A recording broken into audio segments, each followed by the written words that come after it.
Be'ezrat Hashem, étant donné que on approche là, ça y est, on est devant juste avant Rosh Hashanah. Et ce qui veut Hashem de nous, c'est que ce que l'on fait, on le comprend. Hashem ne veut pas qu'on fasse des choses comme des robots, sans la compréhension, sans la profondeur de tout cela. Les gens vont aller écouter le shofar, oui. C'est vrai, on va parler comme ça avec Kadosh Baruch Hu. Mais quel est le but de Rosh Hashanah? On est jugé, c'est vrai, mais c'est pas ça le but de Rosh Hashanah. Le jugement, c'est une réalité, mais c'est pas le but de Rosh Hashanah. Pour comprendre ce que je veux dire, ce que je vais vous transmettre maintenant, je vais vous ramener une histoire extraordinaire qui s'est passée à l'époque du Baal HaTanya. Oui, le premier de cette chassidoute qu'on appelle chassidoute Chabad. Donc le premier des Admourim, c'était le Baal HaTanya. On l'appelle comme ça au nom de son livre. Bien sûr, il a écrit encore d'autres livres. Et qui était bien sûr un élève du Rav Dov Ber de Mezrich, qui lui était élève et ami du Baal Shem Tov. C'est passé une histoire qui explique beaucoup de choses, surtout avec ce que lui va rajouter sur cette histoire. En fait, à son époque, se sont rassemblés autour de lui beaucoup de bons juifs qui voulaient servir Hachem de manière authentique, pure, droite. Et il faut que vous sachiez que cette époque du Baal HaTanya, alors à l'inverse, à l'époque c'était comme ça, des autres chassidoutes, le rabbi était important, mais chacun devait être un personnage important en soi. C'était un travail de chaque individu. C'est ça ce que le rabbi attendait de chacun, qu'il ne soit pas que dépendant de lui, mais que chacun soit un personnage avec une perfection, avec une grandeur. C'était vraiment un travail sur des individus. C'était comme ça à cette époque. C'est pas moi qui le mentionne, c'est déjà mentionné par un des descendants qui explique qu'à leur époque c'était comme ça. Aujourd'hui c'est peut-être différent, mais c'était comme ça à cette époque-là. Tous les cas, ils étaient pas à ce point nombreux à cette époque, et lorsqu'arrivait pour Kippour, la plupart des chassidim où qu'ils habitaient cherchaient à venir passer Kippour avec le Rav, avec le Baal HaTanya dans son Beth Midrash. C'était peut-être que je ne sais pas combien il devait être.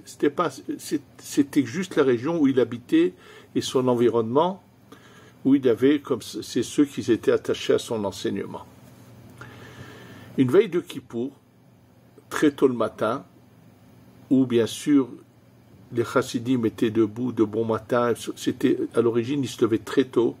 Ils étudiaient la chassidoute avant de faire de la tfila. Ils n'ont jamais raté le Kriyat Shema en son temps. Ils savaient respecter les horaires comme il se doit.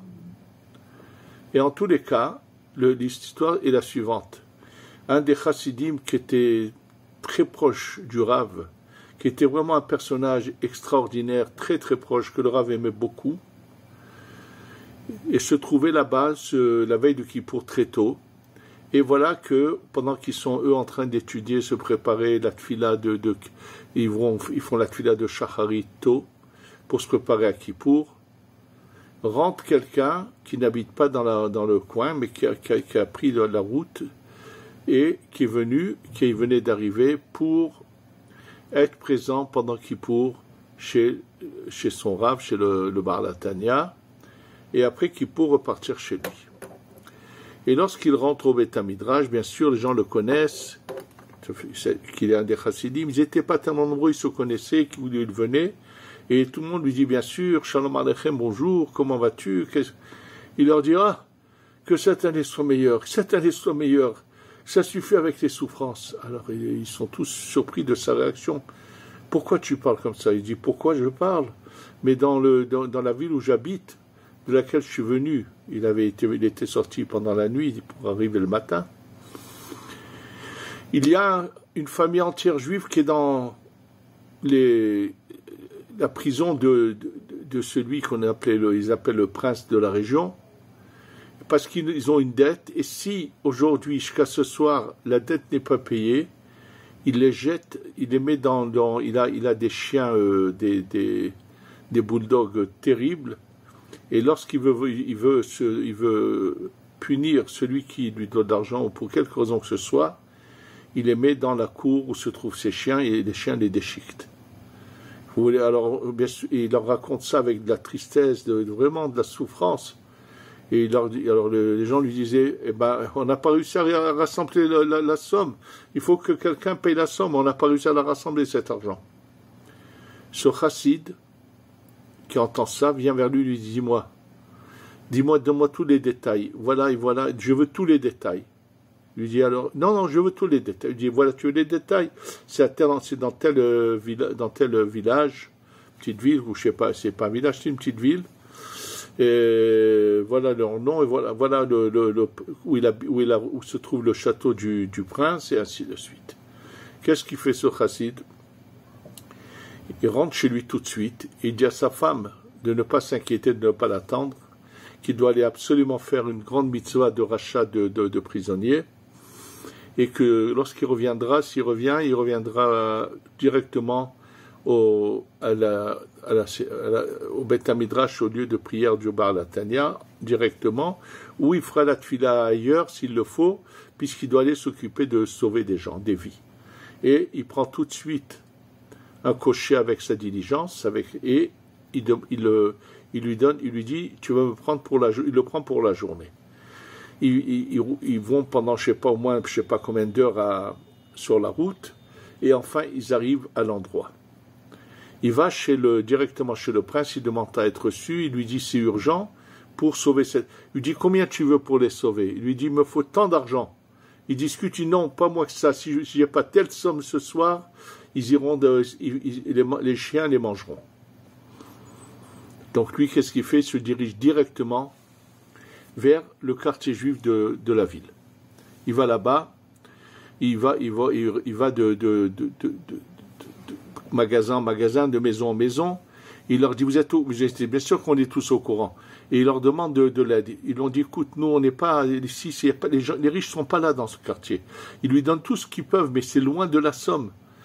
Alors il leur dit, oui, bien sûr, ils lui ont dit, il y a des juifs très très riches, mais ils n'habitent plus dans le quartier juif, ils habitent dans tel endroit, et d'ailleurs, malheureusement, c'est des gens qui se sont assimilés, qui ne font même pas Kippour, et si tu veux les voir, tu vas à tel café où il y a un billard, tu vas les voir là-bas en train de jouer au billard, il y a des jeunes là-bas c'est un endroit où se retrouvaient, malheureusement, ces juifs assimilés, qui avaient gagné beaucoup d'argent, et qui malheureusement ont appliqué ce verset qui est marqué à la fin, dans Vaishman Yeshurun Vayivat, à la fin du Sefer Devarim, lorsqu'il s'est engraissé Yeshurun, il donne des coups de pied. Ça veut dire que dès qu'il a de la largesse, il oublie qu'il y a que Hachem et qu'il faut le servir et qu'on n'est pas là sur terre pour uniquement se donner du profit et gaspiller son argent.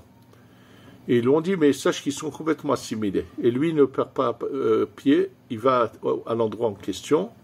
Il arrive, il rentre là-bas, et effectivement, il y a des juifs lui rentre avec sa tenue, tout de suite il le voit, ça les fait un peu rire. Il leur parle en yiddish, parce qu'ils le comprenaient encore. Il leur dit, vous êtes des juifs, ayez pitié. Il se met à leur parler en pleurant, à leur raconter, sauver ces âmes de la mort. Ils ne s'arrêtent pas, mais bien sûr que ça les a ébranlés, ils sont complètement déconnectés. La veille de Kippour, ils sont en train de jouer au billard. Il y avait 3 amis qui étaient en train de jouer au billard. Il y en a un des 3 qui a beaucoup de moyens, qui lui dit, écoute bien, tu crois comme ça, on va te donner de l'argent? Pourquoi ils vont le tester, puisqu'ils savent que c'est la veille de Kippour, et que si c'est bientôt Kippour, en aucun cas, ils pensent qu'il va accepter ce que lui propose. Il lui dit, je te dis bien, écoute bien, je te prends un grand verre, je te le remplis de vodka. Si tu le bois d'un trait sans t'arrêter, je te donne le tiers de la somme. Il lui réfléchit, mais il sait que c'est Kippour dans quelques heures, mais il voit devant lui l'image de ces malheureux qu'il faut sauver. Il fait une prière à Hachem, il dit d'accord, j'accepte. Et il prend le verre, et il se met à boire, ça le brûle, il le boit, je crois qu'il arrive au bout du verre, et l'autre, tout de suite sur le champ, il lui sort le tiers de la somme. L'autre, le deuxième copain, lui dit, moi aussi, tu bois encore un verre, la deuxième tiers. Il sait que c'est bientôt Kippour, mais il n'hésite pas. Il demande à Hachem de l'aider. Il se met à boire un verre entier. Ça lui a brûlé la gorge, l'estomac, tout ce que vous voulez. Mais il fait l'effort, il tient encore debout. Il reçoit le deuxième tiers. Et bien sûr, le troisième lui dit, voilà, encore un verre et tu auras toute la somme. Il accepte, bien sûr. Il se met à boire, Hachem l'aide à finir ça, malgré que ça l'a brûlé, il a la tête qui lui tourne. Et tout de suite, avec l'argent, il dit au cocher, emmène-moi tout de suite on retourne chez le prince. Il retourne.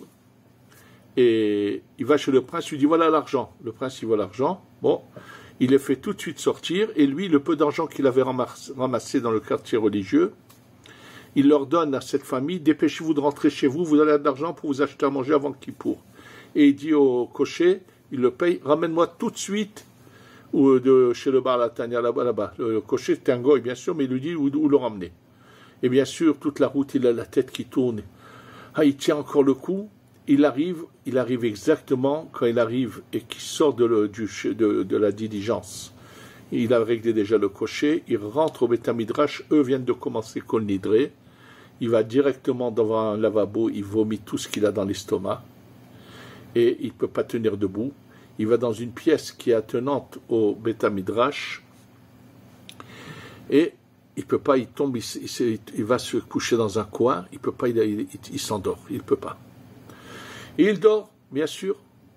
Maintenant, à cette époque, il faut le savoir que c'est une époque où ça s'est passé aussi bien en Europe qu'en Afrique du Nord, que dans beaucoup d'autres endroits, où la nuit de Kippour, grand nombre de gens ne dormaient pas, restaient réveillés 24 heures. Il y en a qui restaient carrément debout, 24 heures, oui. Et beaucoup restaient réveillés. J'ai eu des témoignages au Maroc de beaucoup de cas. Mon père m'avait raconté, je sais que son père restait la nuit réveillé pour Kippour. C'était quelque chose qui était... Ils avaient la crainte d'Hachem qui faisait qu'ils n'arrivaient pas à dormir. Ils restaient 24 heures à jeûner et à ne pas dormir. C'est vrai qu'ils avaient une autre constitution, une santé bien meilleure que la nôtre. Ils étaient plus costauds comme on pourrait dire que nous le sommes nous aujourd'hui. Et donc les gens restent comme ça réveillés toute la nuit. Et lui, au milieu de la nuit, il est encore sous l'effet bien sûr de l'alcool. Et il va faire quelque chose de très surprenant. Pour comprendre ce que je vais vous dire, ce qu'il va faire, je voudrais juste vous dire que à chaque fois qu'on ouvre le Shabbat, qu'on ouvre l'arche des Sifrei Torah pour sortir le Sefer Torah, on commence par les psukim Ataoret alada'at ki Adonai hu Elohim. Chacun le chante à sa manière. Maintenant, le jour de Simchat Torah, il y a minhag chez beaucoup d'Ashkenazim qu'au moment où on va ouvrir l'endroit où il y a les Sifrei Torah pour les sortir, afin que au lieu que ce soit tout le monde ensemble qui dit cette phrase, il y a une coutume de vendre, que quelqu'un achète cette phrase. Ça veut dire que lui va venir, il va être devant le Echal avant d'ouvrir, il va dire Ata horeta la da'at ki Adonai hua Elohim en od milevado. Et il va dire ce passouk et tout le monde va répéter après lui et d'autres versets. C'est la coutume. En tous les cas, pourquoi je vous dis ça? Pour la suite.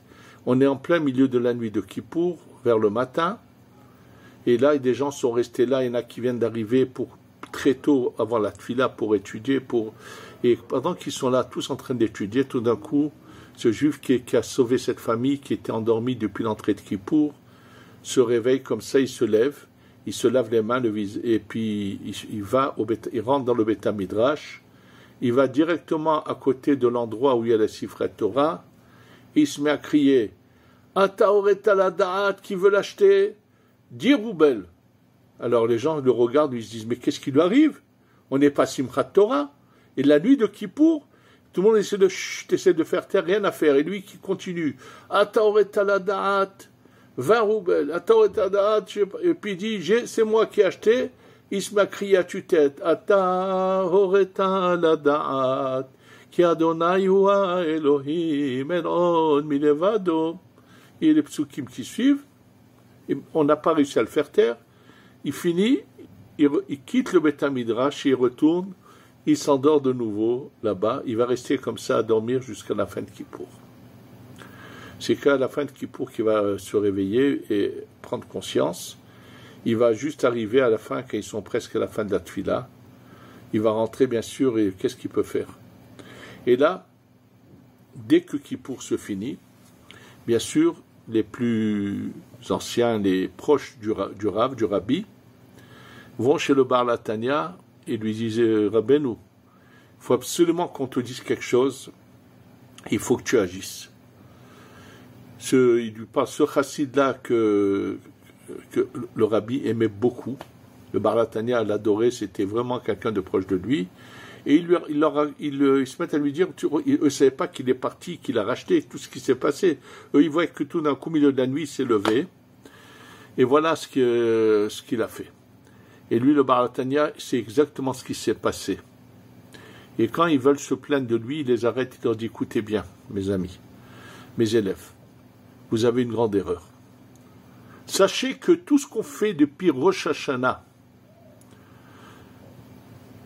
avec Kippour, Sukkot, arrive à Simchat Torah, le but est un. C'est de réaliser quel est le but de la création du monde. En fait, ce verset, qu'est-ce qu'il dit? Ce verset, on pourrait en parler longtemps, puisqu'il se contredit. Ata or eta la da'at. Toi, tu as vu et tu as compris, et tu sais. Où je vois, bien sûr que si je vois, je sais. Ata or eta la da'at. Tu as vu et ça t'a transformé ta notion de connaissance, qui est Adonai Hua Elohim, que Dieu c'est le Dieu unique, le plus puissant, c'est lui qui gère le monde. Et il n'y a rien d'autre. Il leur dit, sachez qu'il faut que chaque année, on se rappelle pourquoi on est sur terre. Il faut que chaque année, on se rappelle le but de notre création. Et c'est pour ça que chaque année, on fait toutes ces prières, tout ce que l'on fait depuis Rosh Hashanah, et ça se termine à Simchat Torah. Pour arriver à ce but-là, de se rappeler qu'il y a un Dieu unique, c'est lui qu'on doit servir, qu'on n'est pas sur terre pour quelque autre raison que de servir Hachem, que c'est lui le Dieu unique. C'est pour ça qu'on est sur terre. Il leur a dit, nous on n'y arrive qu'à Simchat Torah. Lui, par son courage, il s'est donné cœur et âme pour sauver une famille. Lui, il est déjà arrivé là-bas, il nous a devancés à tous. Et comment on a voulu nous le montrer du ciel? On n'a fait que dans son ivresse, au milieu de son sommeil, il se lève, il vient chanter ce verset. Pourquoi? Pour nous enseigner que lui nous a doublés en vitesse. Nous, on n'est que à la fin de Kippour et lui, il est déjà arrivé à Simchat Torah. Et voilà ce que c'est ça l'enseignement. Et ça nécessite d'être expliqué. Cette phrase, cet enseignement du Bar Latania est extraordinaire. C'est authentique et vrai. Je vous rappelle que les mots par lesquels Moshe Lotzato, l'auteur de ce livre qui s'appelle Mesilat Yesharim, commence par les mots Yesod HaChassidut veShoresh HaAvodat Temima uSheYitbarev Yitametz Adam Achovato Ba'olamo. Yesod HaChassidut. La base de la Chassidut, ça veut dire de servir Hachem d'une manière, pas d'être sadique, j'ai raison, non, de me donner cœur et âme pour Hachem. Veshoresh est la racine du service d'Hachem, Atemima, l'authentique service d'Hachem. Hu sheyitbarer veitamet etzel Adam, il faut que la personne soit ça clair pour lui, yitbarer veitamet, soit une authenticité chez lui. Mahovato be'olamo. Pourquoi je suis sur terre? Penser, réfléchir quel est le but pour lequel Hachem m'a créé. Si je pense à cela et que je réfléchis et que j'applique le but de la création, alors la création va valer la peine que je sois créé. Et pour cela, on va expliquer quel était vraiment le but de la création. Ce que nous révèle la Kabbalah, c'est que quand Hachem veut créer ce monde, s'il le fait à la perfection, qui pourrait abîmer quelque chose qui a été fait à la perfection d'Hachem? Pour comprendre ce que je vais vous dire, je vais vous donner un exemple. Il est arrivé que il y avait quelqu'un, il voulait faire du bien, il voyait un pauvre dans la rue qui n'a pas de travail, qui tend la main, qui est vraiment dans la misère. Il voulait lui faire du bien. Qu'est-ce qu'il a fait? Il est allé chez lui à la maison, il a cassé quelque chose, il a fait tomber d'autres choses, il a fait plusieurs choses qui fait qu'il y a quelque chose à faire dans la maison. Et il va chez cette personne, il lui dit, écoute bien, je voudrais t'aider, mais il faut que honorablement, pas de l'aumône. Viens, regarde, je te donne une semaine pour tout arranger. Je ne vais pas venir te surveiller. Tu as la possibilité d'arranger ou l'inverse. Je vais plutôt vous donner l'exemple qu'a cité le Or HaChaim Akadosh dans la paracha de Vayehi. Le Rabbi Chaim Ben Attar, dans son commentaire sur la paracha de Vayehi, lorsqu'il est marqué Vayikrevu Yemei Israël Lamut, ils se sont approchés les jours de Israël, donc de Yaakov, qu'il devait mourir. Il dit que c'est que les jours s'approchent. Et là, l'Or HaChaim Akadosh, pour bien nous faire comprendre ce que cela veut dire, il donne l'exemple suivant. L'Or HaChaim dit qu'il y avait un roi qui appelle ses sujets, et il leur donne des diamants sales, et il leur dit, écoutez bien, ces diamants, vous allez les nettoyer, les parfaire, jusqu'à vous les arrangez, jusqu'à vous me les ramenez propres, impeccables. Et là-bas, il explique pourquoi au début, ils vivaient plus longtemps que nous. Il dit, il leur donne à chacun 1000 diamants. Il leur donne du temps pour s'en occuper. Et quand ce temps passé arrive, ils voient que non seulement qu'ils n'ont pas nettoyé ces diamants, ils les ont salis encore plus. Et bien sûr, il va tous les décapiter. Il prend leurs enfants, il va leur dire, vous, je vais vous donner moins que ce que j'avais donné à vos parents. Je vais donner à chacun qu'une centaine de diamants et que vous allez travailler et ainsi de suite. Avec ça, il explique, en fait, on est là sur Terre pour réparer ce qu'on appelle le monde du Tohu, qu'on va expliquer. En fait, le but de la création, Hachem n'a créé le monde que pour une raison, l'hétive, pour faire du bien. Celui qui veut le voir, qu'il a bien expliqué, c'est le Shomer Emuni Makadmon. Dans sa discussion, il dit le seul but de la création, c'est l'hétive, pour faire du bien. Hachem n'avait rien besoin, il veut faire du bien. Mais nous donner quelqu'un qui reçoit des choses sans les mériter, c'est le pain de la honte. D'ailleurs, la Neshama, avant de descendre dans ce monde, comme dit le Ben Ishraï, elle est là-haut, elle jouit de la lumière divine, mais sans lever les yeux, parce qu'elle ne mérite pas. Il y a des gens dans ce monde, elle va être confrontée à des épreuves, et grâce à qu'elle va être confrontée à ces épreuves, quand elle revient, si elle a réussi, avec la tête haute et les yeux levés, elle pourra jouir de cette jouissance qui est imperceptible, incompréhensible à nous qui sommes dans la matière. Donc le but de la création, il est précis. Simplement, il y a eu déjà un premier test qui s'est passé vis-à-vis de nos âmes, absolument. Le jour de Rosh Hashanah, c'est le premier Tishrei qui correspond au 6e jour de la création. Ça veut dire que le premier jour de la création, si on va dans le temps, bien qu'il n'y avait pas de temps à ce moment-là, ça correspondrait au 25 Elul. Oui, le 25 Elul, c'était un dimanche, le 26 Elul, c'est lundi, 27 Elul, c'est mardi, 28 Elul, c'est mercredi, 29 Elul, c'est jeudi, et le vendredi de la création où l'homme est créé, c'est le premier Tishrei. Alors sachez qu'il y a une période antérieure à cela qui commence le 17 Elul. Le 17 Elul commence à descendre les lumières d'en haut pour arriver jusqu'à nos âmes, dans le monde de ce qu'on appelle ce monde de la brisure, le monde du Tohu, et tous les jours il va y avoir un test. Ça veut dire des âmes vont être là-bas, nos âmes étaient là-bas, pas seulement nos âmes, les âmes de tous ceux qui ont vécu sur ce globe pendant ces 6000 ans. Oui, tout le monde était là-bas.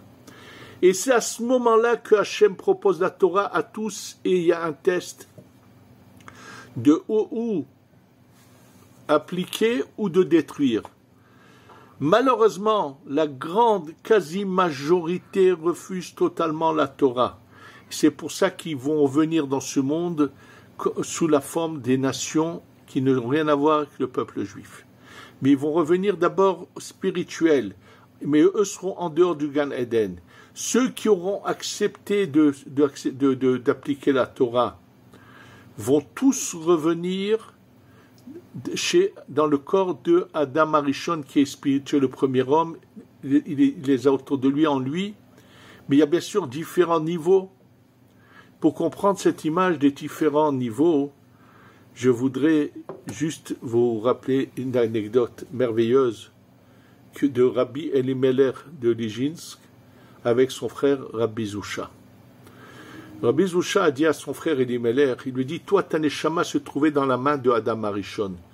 Pourquoi tu ne l'as pas empêché de manger du fruit défendu? C'est l'image qui est donnée. Ça veut dire, toi tu avais la possibilité, tu avais un impact dans ces décisions, puisque c'était une grande neshama qui se trouvait dans Adam Arishon. Et qu'est-ce qu'il lui a répondu le Rabbi Elimelech à son frère? Étant donné que le Satan, le Yetzer Hara, a dit à Adam Arishon et à tous ceux qui étaient inclus en lui, que si on désobéit à Hachem, donc à manger du fruit défendu, c'est une des genre de désobéissance, il ne s'agit pas d'un fruit, il s'agit de quelque chose de bien plus profond, qu'on sera comme Dieu. Je préférais qu'il faute, mais qu'il voit que c'est du mensonge, qu'on ne peut pas être comme Dieu. On peut être à son image, aller dans son chemin, mais on ne peut pas être des dieux. Donc, tout le monde a été... On a tous raté le coche à ce moment-là. On a tous trébuché dans le monde, même ceux qui étaient ensuite inclus dans Adam Arishon, qui sont entrés avec nous au Gan Eden. Ceux qui avaient réussi leur test à 100%, eux, quand ils ont été au Gan Eden, ils ne se sont pas fait piéger par le Satan, ils sont encore au Gan Eden. On va bientôt les retrouver dans le 6e millénaire. Oui, quand on remontera l'endroit où était Adam Arishon avant la faute, on va les retrouver. Ils seront comme des couronnes sur nos têtes, ces âmes qui étaient au-delà de tous ceux qui étaient avec Adam Arishon et inclus en lui. Oui, absolument.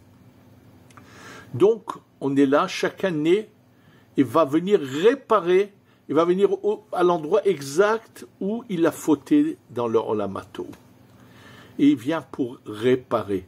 Donc que personne n'ait à redire quoi que ce soit, pourquoi moi j'ai eu, pourquoi, mais c'est toi qui as décidé de ce que tu as et de ce que tu n'as pas. C'est toi qui en es le responsable. Et au passage, c'est l'occasion de vous rappeler les neshamot des mamzerim, ces enfants qu'on appelle les bâtards en français, qui sont nés d'une union qui est grave. Ce sont des âmes qui sont là-haut, qui n'ont pas encore, qui ont besoin de rester là-haut pour être réparées. Elles ont encore du chemin à faire. Et malheureusement, lorsque c'est pas par l'accouplement d'un homme avec une femme mariée que va tout d'un coup devenir une âme, va devenir un bâtard, un mamzer. Non, elle est là-haut. Mais celui qui s'accouple dans un accouplement qui lui est interdit, fait que Hachem va envoyer dans cet accouplement une âme qui n'est pas encore, qui est loin d'être réparée, qu'on appelle le mamzer. Et bien sûr qu'elle retournera après là-haut, continuerait sa réparation et ainsi de suite. Mais on est tous sur terre. Donc cette période ce test a commencé du 17 Elul jusqu'au 24 Elul. C'est une image pour comprendre ce qui s'est passé et que chaque jour correspond à une autre sphère et que le 25 Elul ou ce qui est marqué dans la Torah Bereshit bara Elohim et Hasham, que Dieu crée le ciel et la terre ainsi de suite, c'est pas une création, c'est une réparation. Et c'est en allusion à ce qui s'était passé avant, c'est marqué Vehaaretz hayetato, et la terre avait été tohu bohu, ça veut dire que maintenant Hachem commence la réparation, il la commence, il nous demande que de la finir, de la finaliser. Donc le dimanche, lundi, mardi, premier jour, deuxième jour, troisième jour, quatrième jour, cinquième jour de la création, et le sixième jour inclus, Hachem répare la base. Il nous demande de venir finaliser cette réparation. Oui, les jours des jours de la création correspondent aux 6 millénaires de ce monde, et nous sommes arrivés en fin de parcours de ce cycle de 6000 ans, que nous, on a d'abord passé notre premier test du 17 Elul au 24 Elul. C'est pas une semaine, c'est une image de temps. Pourquoi il était nécessaire dans ce cas de donner cette image du temps? Parce que tout simplement, il y a eu des Mekoubalim avant le Harizal qui ont complètement faussé la route et qu'on cru qu'on fait que de certains enseignements voulait dire qu'il y avait déjà eu 7000 ans auparavant. C'est vrai qu'il y avait eu, mais ça ne nous concerne pas. Chaque cycle correspond à ceux qui y vivent. C'est-à-dire que nous, quand il arrive le Mashiach, on va monter, sans fin, et on ne repartira pas dans le prochain cycle, bien sûr, qui redémarrera après le 7e millénaire, puisque c'est ce qui est marqué dans la Gemara, dans Masechet Sanhedrin, que 6000 ans, c'est le cycle. Le 7e millénaire, c'est comme une ère glaciaire, mais nous, on monte, on devient spirituel, donc et tout ce qu'on peut mériter. Alors, bien sûr, qu'on va leur redonner une chance dans le prochain cycle. C'est comme des classes, et donc, on ne peut pas dire que, et la montée se fait aussi par cycle là-haut, mais c'est spirituel, et c'est dans ce sens-là. C'est-à-dire qu'on doit chaque année à Rosh Hashanah comprendre qu'on est venu sur Terre pour un but précis. Pour réparer les premiers tests qu'on a ratés, réussir, surtout tous ceux qui ont la chance d'être dans le peuple élu, le peuple d'Israël, vont pouvoir passer à l'étape suivante et monter sans fin. Et là, à toutes les étapes, il y aura, attention, un libre arbitre. Mais celui qui a inné en lui le désir de bien choisir continuera. Et c'est ça le but de ce Rosh Hashanah chaque année, de se rappeler cette réalité. Maintenant, vous pourrez mieux comprendre ce malheur qui s'est passé, ce fameux Simchat Torah, où des gens mauvais dans l'âme sont partis faire le but inverse de la création, sont partis chercher tous ces milliers de jeunes qui sont venus danser devant Bouddha et qu'on malheureusement fait que la surveillance divine sur son peuple ne pouvait plus agir et que les nations là-haut se sont données à cœur joie de faire du mal sur tous ces monstres du Hamas qui sont... Le mot monstre n'est pas assez pour définir ces gens à ce point mauvais, pourris, cruels. Tout le mal qu'il peut y avoir sur la terre se trouve chez ces gens-là. Et maintenant, tous ceux qui sont contents dans leur cœur du mal qu'ils ont fait, le manifestent aujourd'hui. Ça veut dire que lorsque Mashiach va venir, ils ne pourront pas dire « mais nous, on n'a rien fait, on n'était pas... » Tous ceux qui aujourd'hui veulent protéger cette sale race du Hamas, ils auront des comptes à rendre au Mashiach. Il leur dira, vous avez voulu les aider, vous voulez leur donner un état, vous voulez aider ces gens-là qui sont à ce point cruel à faire du mal à mon peuple, à mes enfants. Et là, chacun, en fonction de son choix, aura des comptes à rendre.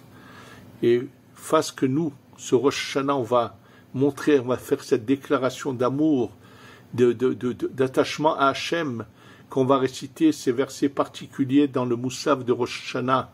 On va dire 10 versets, on va faire régner sur nous Hachem, on va lui demander de se souvenir de nous. Par quoi? Par le shofar. Le shofar rappelle cet attachement profond qu'on a d'Hachem, où on veut être spirituel comme ce son, qui n'a pas de parole, qui a été grâce à qui il est venu ce shofar, grâce au sacrifice de Abraham qui est prêt à sacrifier son fils, et c'est pas par hasard qu'Hachem prévoit à côté de lui un animal duquel il va prendre un chauffard, dans lequel il va sonner et qui va être un lien qu'on va avoir pour avoir un dialogue en direct avec Hachem, on va lui montrer qu'on est prêt à le vouloir, le servir d'une manière infinie, et que enfin cette année, on va avoir la Géoula Shlema, que incessamment le 3e Beth Amikdash va descendre et on va tous être ici pour passer à l'étape suivante et aller grâce au Beth Amikdash qui sera notre tremplin, qui va être tout spirituel, qui va descendre, et on aura la Géoula Shlema avec le Mashiach Shiavo Bemerabi Amen ou Amen. Que vous ayez tous Shanatom Morcheti Kadvu Tehatmu Lechaim Tovim Shalom, et fasse que vous puissiez tous prendre vos valises et venir rapidement avant que ça soit trop tard ou que ça soit difficile ou que ça soit compliqué. Face à Hachem, qu'on se retrouve tous très vite ici pour accueillir le Mashiach et qu'on ait la Géoula Shlema. Amen, ve Amen.